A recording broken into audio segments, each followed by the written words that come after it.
Je n'oublierai jamais le bruit des flashs qui ont déchiré la nuit. Ma mère, sur le seuil, murmurait au journaliste, « Entrez. Elle est là-haut avec son ami. » Et moi, en haut de l'escalier, j'ai senti mon monde s'effondrer. Je m'appelle Alice Duval. J'ai 25 ans. J'habite Paris. Ou plutôt j'y habitais. Dans cet immeuble haussmannien de Passy où chaque pierre respire l'hypocrisie bourgeoise. 3 mois plus tôt, j'avais fait mon coming out. À table, un dimanche midi. Après le rôti. Maman. Papa. Pierre. Je suis lesbienne. J'aime une femme. Elle s'appelle Chloé. Silence de cathédrale. Puis ma mère avait posé sa serviette.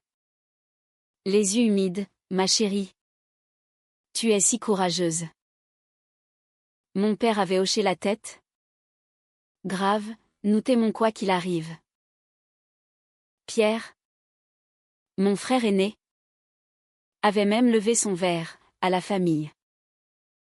Des mots que j'avais bu comme un élixir. Enfin libre. Enfin accepté. Ce soir-là, Chloé dormait contre moi. Sa respiration régulière. Son corps chaud sous le drap. Dehors, la pluie fine tambourinait sur les toits de zinc. J'effleurais ses cheveux noirs courts. Ces cheveux que j'adorais couper moi-même avec des ciseaux de cuisine quand elle me suppliait de « faire comme chez le coiffeur ». Les voix en bas m'ont arraché au sommeil. Des voix d'hommes. Inconnues. Puis celle de ma mère. Trop aiguë. Trop nerveuse. Je me suis levée. Enfilé un pull sur mon pyjama. Chloé a murmuré, « Qu'est-ce qui se passe ?» Je n'ai pas répondu. Je descendais déjà. Dans l'entrée, 3 journalistes. Appareil photo. Carnet. Ma mère, en robe de chambre, les faisait entrer comme des invités de marque. Maman. Elle s'est retournée. Son visage. Je ne l'oublierai jamais. Un mélange de triomphe et de honte. Alice. Ma chérie. Ces messieurs veulent juste. Une histoire touchante. Une famille moderne qui accepte. Tu leur as donné notre adresse. Ce n'était pas une question. Mon père est apparu dans l'encadrement du salon. En pantalon et chemise froissée. Il évitait mon regard. On avait besoin d'argent. Alice. Les dettes. 7 000 €. C'est beaucoup. 7 000 €. Le prix de ma dignité. Le prix de nos nuits. Le prix de Chloé endormie en haut. Ignorant que son intimité allait être étalée dans les kiosques demain. J'ai senti quelque chose se briser en moi. Pas de la colère. Pire. Une immense fatigue. Je suis remontée. Chloé était assise sur le lit. Déjà en train de remettre ses vêtements. On part. Où? N'importe où. Mais pas ici. Nous avons rassemblé nos affaires en silence. J'ai pris mon ordinateur portable. Mes carnets de croquis. Elle. Ses livres. Son parfum que j'aimais tant. En bas. Les flashs crépitaient déjà. Ma mère posait la main sur l'épaule de mon père. Oui. Nous sommes très fiers de notre fille. Nous sommes sortis par la porte de service. La ruelle humide. Les poubelles. Paris nous avalait dans sa nuit indifférente. Nous avons marché longtemps. Jusqu'au Marais. Une amie commune, Léa, nous a ouvert son studio minuscule. Resté le temps qu'il faut.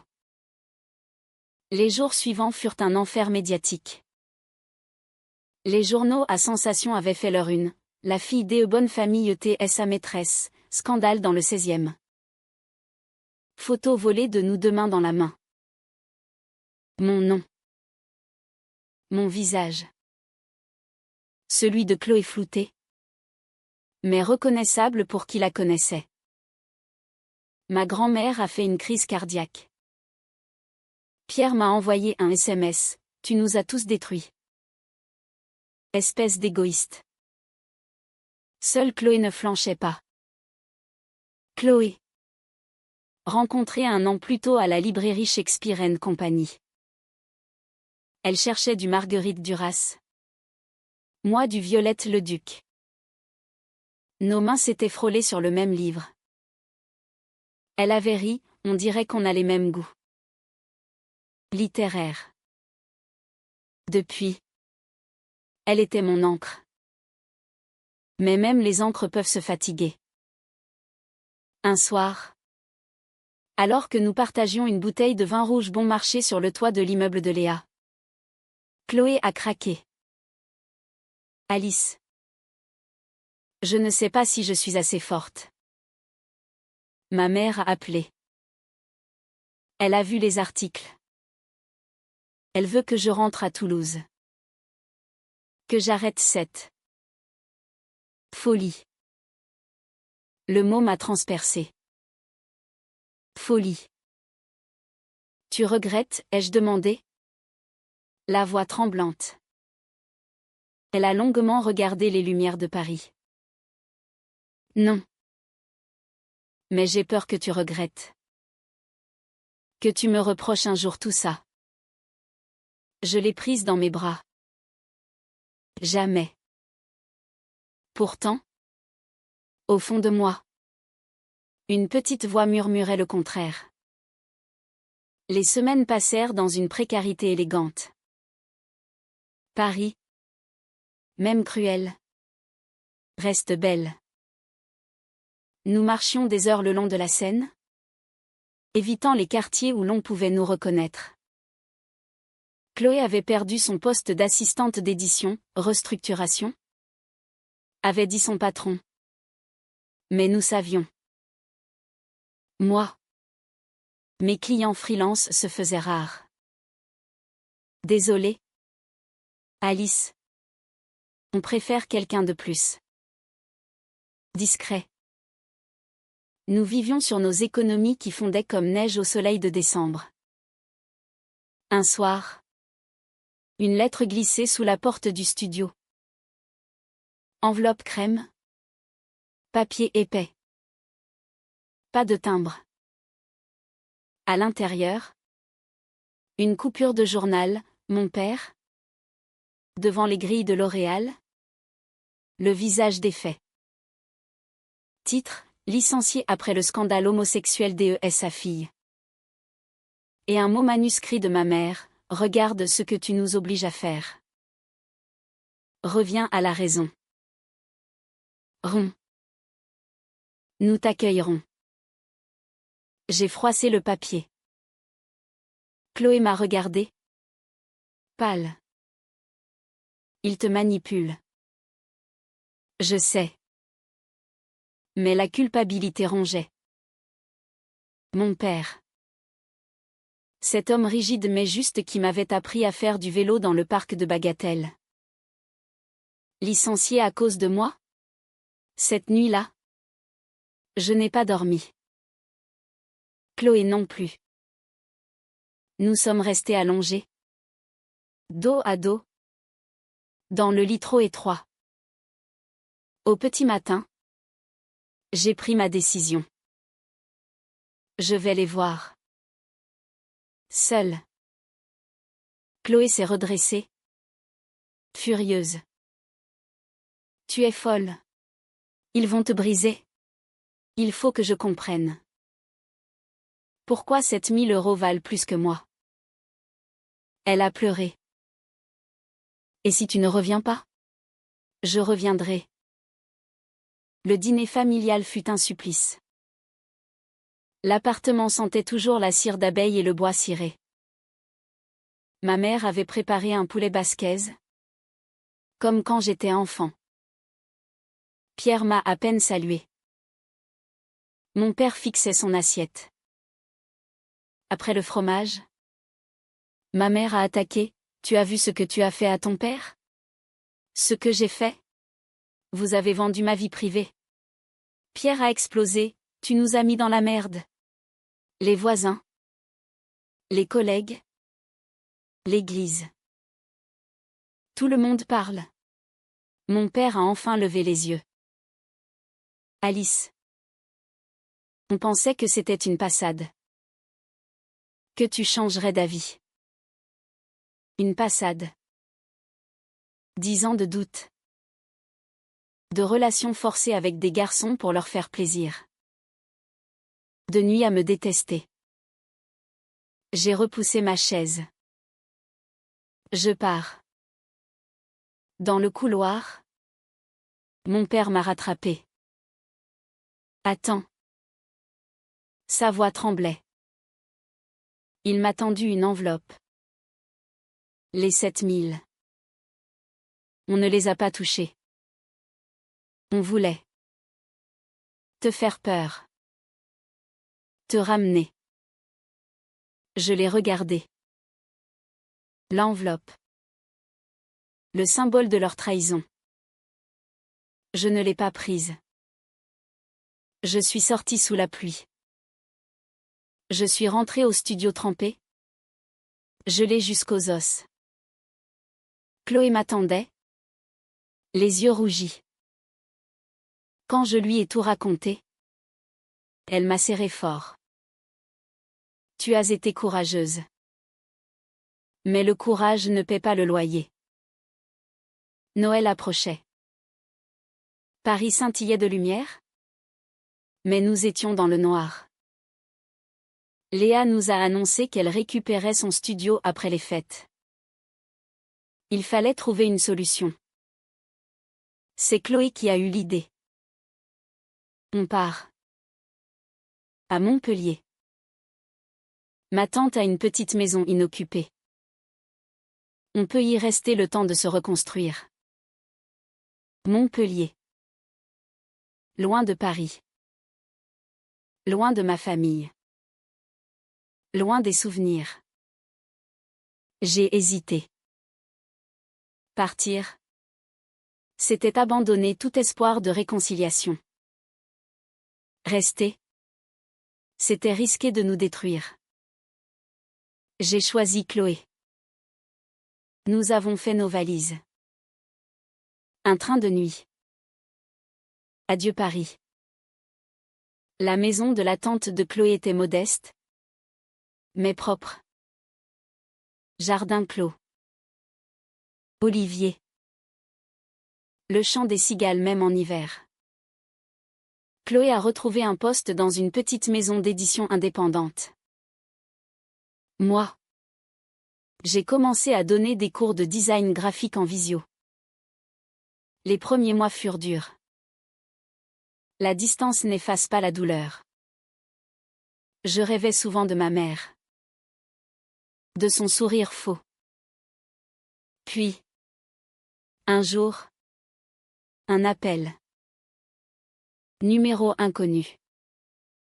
C'était ma mère. Voix hésitante, Alice. Joyeux anniversaire. C'était mon anniversaire. J'avais 26 ans. Merci. Silence. Puis, ton père. Il est malade. Stress. Il demande de tes nouvelles. Coup bas. Encore. Dis-lui que je vais bien. Tu ne veux pas venir le voir? J'ai raccroché. Chloé m'a trouvé en larmes sur la terrasse.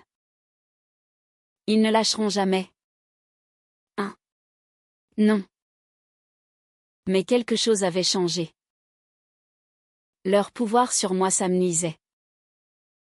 L'été arriva. Nous avions planté des tomates. Chloé chantait en arrosant. Je la regardais, émerveillée. Elle était ma famille désormais. Un soir, une voiture s'est garée devant la maison. Une 308 grise. Ma mère en est descendue. Seule. Elle était vieillie. Amaigrie. Chloé m'a prise par la main. Tu veux que je reste? Oui. Ma mère sur le seuil. Mal à l'aise. Je peux entrer? Nous l'avons fait asseoir dans le salon. Elle a regardé autour d'elle. Les photos de nous deux accrochées. Nos livres mélangés. Nos vies entrelacées. Elle a pleuré. Je suis désolée. Tellement désolée. Pas d'excuses grandioses. Juste des larmes. On a eu peur. Peur du regard des autres. Peur de perdre notre statut. Et on vous a perdu? Vous. Chloé n'a rien dit. Moi non plus. Puis ma mère a tendu une enveloppe. Pas celle des 7000. Une autre. C'est une lettre de ton père. Il n'osait pas venir. Je l'ai ouverte plus tard. Des mots maladroits. Je t'aime. Ma fille. J'ai été lâche. Pardonne-moi si tu peux. Je n'ai pas répondu tout de suite. Les saisons se sont succédées. Ma mère revenait parfois. Seule. Apportait des gâteaux. Parlait peu. Écoutait beaucoup. Un jour, elle a osé toucher la main de Chloé. Un geste timide. Chloé n'a pas retiré sa main. Le pardon est venu par petites touches. Comme la lumière méditerranéenne qui finit par réchauffer même les pierres les plus froides. Mon père n'est jamais venu. Trop fier. Ou trop honteux. Mais il appelait. Des conversations courtes. Sur le temps. Sur le jardin. Jamais sur l'essentiel. Puis. Un automne. La nouvelle. Cancer. Avancé. J'ai pris le train pour Paris. À l'hôpital. Il était méconnaissable. Amaigri. Fragile. Il m'a vu. A souri faiblement. Ma petite fille. Nous avons parlé. Longtemps. De tout. De rien. De l'amour. Il a murmuré, j'aurais dû être plus courageux que toi. Je lui ai pris la main. Tu le es maintenant. Il est mort 3 semaines plus tard. Paisiblement. À l'enterrement. Ma mère m'a serré dans ses bras. Longuement. Pierre aussi. Maladroitement. Chloé était là. À mes côtés. Ma mère l'a regardé. Puis. Timidement. L'a embrassé sur les joues. Merci d'aimer ma fille. Ce fut le début. Aujourd'hui. Nous vivons toujours à Montpellier. La maison est devenue nôtre. Nous avons adopté un chat. Planté un citronnier. Ma mère vient régulièrement. Pierre aussi. Parfois. Avec sa nouvelle compagne, une femme divorcée. Libre. Qui rit fort. Ils ont appris. Lentement. Douloureusement. Je ne leur ai jamais pardonné totalement la trahison. Mais j'ai compris. La peur. La faiblesse humaine. Chloé et moi nous sommes pacsés l'an dernier.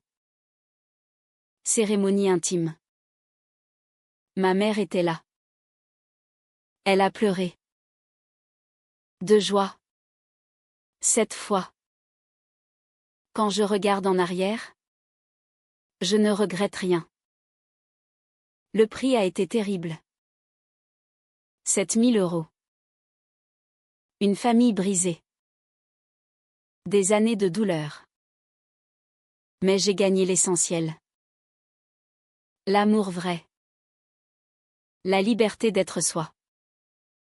Et parfois, quand le Mistral souffle fort et que Chloé rit dans la cuisine, je pense que le courage, le vrai, n'a pas de prix. Il a juste un coût. Que l'on paie ensemble.